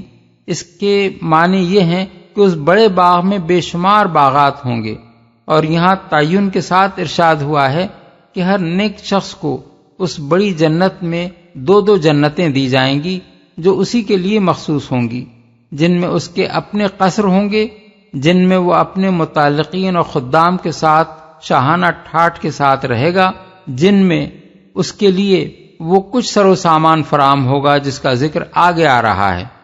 کن کن انعامات کو تم چھٹلاؤ گے؟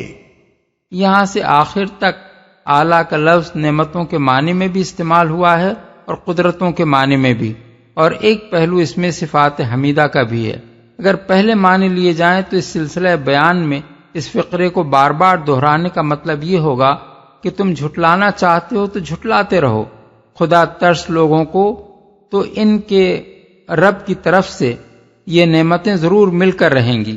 دوسرے معنی لیے جائیں تو اس کا مطلب یہ ہوگا کہ تمہارے نزدیک اللہ کا جنت بنانے پر قادر ہونا اور اس میں یہ نعمتیں اپنے نیک بندوں کو عطا کرنا غیر ممکن ہے تو ہوتا رہے، اللہ یقیناً اس کی قدرت رکھتا ہے اور وہ یہ کام کر کے رہے گا۔ تیسرے معنی کے لحاظ سے اس کا مطلب یہ ہے کہ اللہ تعالیٰ کو تم نیکی اور بدی کی تمیز سے عاری سمجھتے ہو، تمہارے نزدیک وہ اتنی بڑی دنیا تو بنا بیٹھا ہے، مگر اس میں خواہ کوئی ظلم کرے یا انصاف، حق کے لیے کام کرے یا باطل کے لیے، شر پھیلائے یا خیر، اسے اس کی کوئی پرواہ نہیں۔ وہ نہ ظالم کو سزا دینے والا ہے، نہ مظلوم کی داد رسی کرنے والا، نہ خیر کا قدر شناس ہے، نہ شر سے نفور۔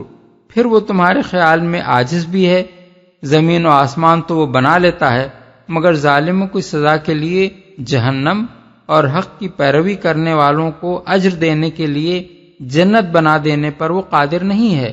اس کے اوصاف حمیدہ کی یہ تکذیب آج تم جتنی چاہو کر لو، کل جب وہ ظالموں کو جہنم میں جھونک دے گا اور حق پرستوں کو جنت میں یہ کچھ نعمتیں دے گا، کیا اس وقت بھی تم اس کے ان اوصاف کو جھٹلا سکو گے؟ ذواتا افنان فبأي آلاء ربكما تكذبان فيهما عينان تجريان فبأي آلاء ربكما تكذبان فيهما من كل فاكهة زوجان فبأي آلاء ربكما تكذبان ہری بھری ڈالیوں سے بھرپور اپنے رب کے کن کن انعامات کو تم چھٹلاؤ گے؟ دونوں باغوں میں دو چشمے رواں، اپنے رب کے کن کن انعامات کو تم چھٹلاؤ گے؟ دونوں باغوں میں ہر پھل کی دو قسمیں، اپنے رب کے کن کن انعامات کو تم چھٹلاؤ گے؟ ہر پھل کی دو قسمیں۔ اس کا ایک مطلب یہ ہو سکتا ہے کہ دونوں باغوں کے پھلوں کی شان نرالی ہوگی۔ ایک باغ میں جائے گا تو ایک شان کے پھل اس کی ڈالیوں میں لدے ہوئے ہوں گے، دوسرے باغ میں جائے گا تو اس کے پھلوں کی شان کچھ اور ہی ہوگی۔ دوسرا مطلب یہ بھی ہو سکتا ہے کہ ان میں سے ہر باغ میں ایک قسم کے پھل معروف ہوں گے جن سے وہ دنیا میں بھی آشنا تھا، خواہ مزے میں وہ دنیا کے پھلوں سے کتنے ہی فائق ہوں، اور دوسری قسم کے پھل نادر ہوں گے جو دنیا میں کبھی اس کے خواب و خیال میں بھی نہ آئے تھے۔ متكئين على فرش بطائنها من استبرق وجنى الجنتين دان فبأي آلاء ربكما تكذبان۔ جنتی لوگ ایسے فرشوں پر تکیے لگا کر بیٹھیں گے جن کے استر دبیز ریشم کے ہوں گے، اور باغوں کی ڈالیاں پھلوں سے جھکی پڑ رہی ہوں گی۔ اپنے رب کے کن کن انعامات کو تم چھٹلاؤ گے؟ دبیز ریشم کے ہوں گے، یعنی جب ان کے استر اس شان کے ہوں گے تو اندازہ کر لو کہ ابرے کس شان کے ہوں گے۔ فيهن قاصرات الطرف لم يطمثهن إنس قبلهم ولا جان فبأي آلاء ربكما تكذبان۔ ان نعمتوں کے درمیان شرمیلی نگاہوں والیاں ہوں گی جنہیں ان جنتیوں سے پہلے کسی انسان یا جن نے چھوا نہ ہوگا۔ اپنے رب کے کن کن انعامات کو تم چھٹلاؤ گے؟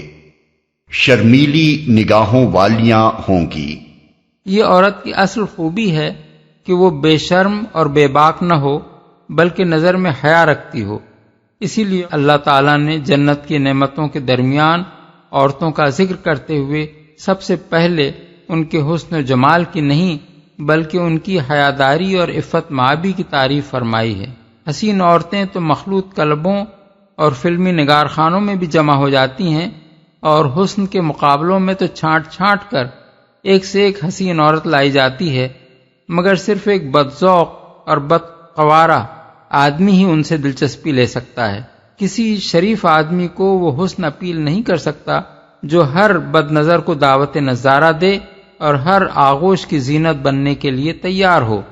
چھوا نہ ہوگا، اس کا مطلب یہ ہے کہ دنیا کی زندگی میں خواہ کوئی عورت کنواری مر گئی ہو یا کسی کی بیوی رہ چکی ہو، جوان مری ہو یا بوڑھی ہو کر دنیا سے رخصت ہوئی ہو، آخرت میں جب یہ سب نیک خواتین جنت میں داخل ہوں گی تو جوان اور کنواری بنا دی جائیں گی، اور وہاں ان میں سے جس خاتون کو بھی کسی نیک مرد کی رفیق حیات بنایا جائے گا وہ جنت میں اپنے اس شوہر سے پہلے کسی کے تصرف میں آئی ہوئی نہ ہوگی۔ اس آیت سے ایک بات یہ بھی معلوم ہوئی کہ جنت میں نیک انسانوں کی طرح نیک جن بھی داخل ہوں گے، اور وہاں جس طرح انسان مردوں کے لیے انسان عورتیں ہوں گی اسی طرح جن مردوں کے لیے جن عورتیں بھی ہوں گی، دونوں کی رفاقت کے لیے انہی کے ہم جنس جوڑے ہوں گے۔ ایسا نہ ہوگا کہ ان کا جوڑ کسی ناجنس مخلوق سے لگا دیا جائے جس سے وہ فطرتاً مانوس نہیں ہو سکتے۔ آیت کے یہ الفاظ کہ ان سے پہلے کسی انسان یا جن نے ان کو نہ چھوا ہوگا اس معنی میں نہیں ہے کہ وہاں عورتیں صرف انسان ہوں گی اور ان کو ان کے شوہروں سے پہلے کسی انسان یا جن نے نہ چھوا ہوگا، بلکہ ان کا اصل مطلب یہ ہے کہ وہاں جن اور انسان دونوں جنسوں کی عورتیں ہوں گی، سب حیادار اور اچھوتی ہوں گی۔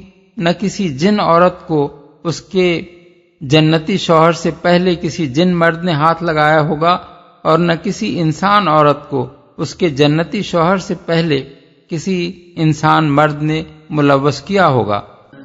كأنهن الياقوت والمرجان فبأي آلاء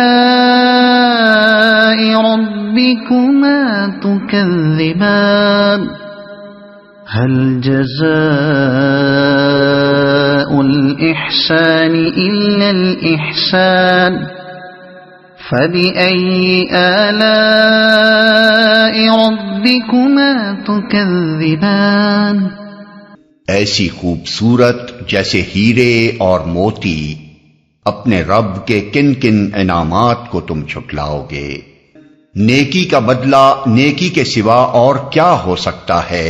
پھر اے جن و انس، اپنے رب کے کن کن اوصاف حمیدہ کا تم انکار کرو گے؟ اور کیا ہو سکتا ہے؟ یعنی آخر یہ کیسے ممکن ہے کہ جو لوگ اللہ تعالیٰ کی خاطر دنیا میں عمر بھر اپنے نفس پر پابندیاں لگائے رہے ہوں، حرام سے بچتے اور حلال پر اکتفا کرتے رہے ہوں، فرض کو فرض جان کر اپنے فرائض بجا لاتے رہے ہوں، حق کو حق مان کر تمام حقداروں کے حقوق ادا کرتے رہے ہوں، اور شر کے مقابلے میں ہر طرح کی تکلیفیں اور مشقتیں برداشت کر کے خیر کی حمایت کرتے رہے ہوں، اللہ ان کی یہ ساری قربانیاں ضائع کر دے اور انہیں کبھی ان کا اجر نہ دے۔ تم انکار کرو گے۔ ظاہر بات ہے کہ جو شخص جنت اور اس کے اجر و ثواب کا منکر ہے، وہ دراصل اللہ تعالیٰ کی بہت سی صفات حسنہ کا انکار کرتا ہے۔ وہ اگر خدا کو مانتا بھی ہے تو اس کے متعلق بہت بری رائے رکھتا ہے۔ اس کے نزدیک وہ ایک چوپٹ راجا ہے جس کی اندھیر نگری میں نیکی کرنا گویا اسے دریا میں ڈال دینا ہے۔ وہ یا تو اسے اندھا اور بہرا سمجھتا ہے جسے کچھ خبر ہی نہیں کہ اس کی خدائی میں کون اس کی رضا کی خاطر جان، مال، نفس اور محنتوں کی قربانیاں دے رہا ہے، یا اس کے نزدیک وہ بے حس اور ناقدر شناس ہے جسے بھلے اور برے کی کچھ تمیز نہیں، یا پھر اس کے خیال ناقص میں وہ عاجز و درماندہ ہے جس کی نگاہ میں نیکی کی قدر چاہے کتنی ہی ہو مگر اس کا اجر دینا اس کے بس ہی میں نہیں ہے۔ اسی لیے فرمایا کہ جب آخرت میں نیکی کا نیک بدلہ تمہاری آنکھوں کے سامنے دے دیا جائے گا، کیا اس وقت بھی تم اپنے رب کے اوصاف حمیدہ کا انکار کر سکو گے؟ وَمِن دُونِهِمَا جَنَّتَانِ فَبِأَيِّ آلَاءِ رَبِّكُمَا تُكَذِّبَانِ؟ اور ان دو باغوں کے علاوہ دو باغ اور ہوں گے، اپنے رب کے کن کن انعامات کو تم چھٹلاؤ گے؟ دو باغ اور ہوں گے۔ اصل الفاظ ہیں من دونہما جنتان۔ دون کا لفظ عربی زبان میں تین مختلف معنوں کے لیے استعمال ہوتا ہے۔ ایک، کسی اونچی چیز کے مقابلے میں نیچے ہونا، دوسرے کسی افضل و اشرف چیز کے مقابلے میں کمتر ہونا، تیسرے کسی چیز کے ماسوا یا اس کے علاوہ ہونا۔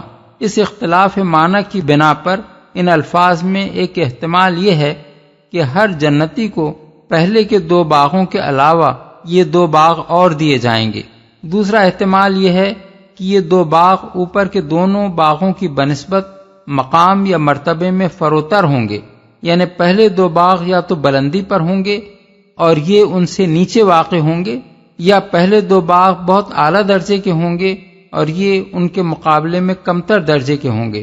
اگر پہلے احتمال کو اختیار کیا جائے تو اس کے معنی یہ ہیں کہ یہ دو مزید باغ بھی انہی جنتیوں کے لیے ہیں جن کا ذکر اوپر کیا گیا ہے، اور دوسرے احتمال کو اختیار کرنے کی صورت میں مطلب یہ ہوگا کہ پہلے دو باغ مقربین کے لیے ہیں اور یہ دو باغ اصحاب الیمین کے لیے۔ اس دوسرے احتمال کو جو چیز تقویت پہنچاتی ہے وہ یہ ہے کہ سورہ واقعہ میں نیک انسانوں کی دو قسمیں بیان کی گئی ہیں، ایک سابقین جن کو مقربین بھی کہا گیا ہے، اور دوسرے اصحاب الیمین جن کو اصحاب المیمنہ کے نام سے بھی موسوم کیا گیا ہے، اور ان دونوں کے لیے دو جنتوں کے اوصاف الگ الگ ارشاد فرمائے گئے ہیں۔ مزید برآں اس احتمال کو وہ حدیث بھی تقویت پہنچاتی ہے جو حضرت ابو موسیٰ اشعری سے ان کے صاحبزادے ابو بکر نے روایت کی ہے۔ اس میں وہ فرماتے ہیں کہ رسول اللہ صلی اللہ علیہ وسلم نے ارشاد فرمایا، دو جنتیں سابقین یا مقربین کے لیے ہوں گی جن کے برتن اور آرائش کی ہر چیز سونے کی ہوگی، اور دو جنتیں تابعین یا اصحاب الیمین کے لیے ہوں گی جن کی ہر چیز چاندی کی ہوگی۔ فتح الباری کتاب التفسیر، تفسیر سورہ رحمان۔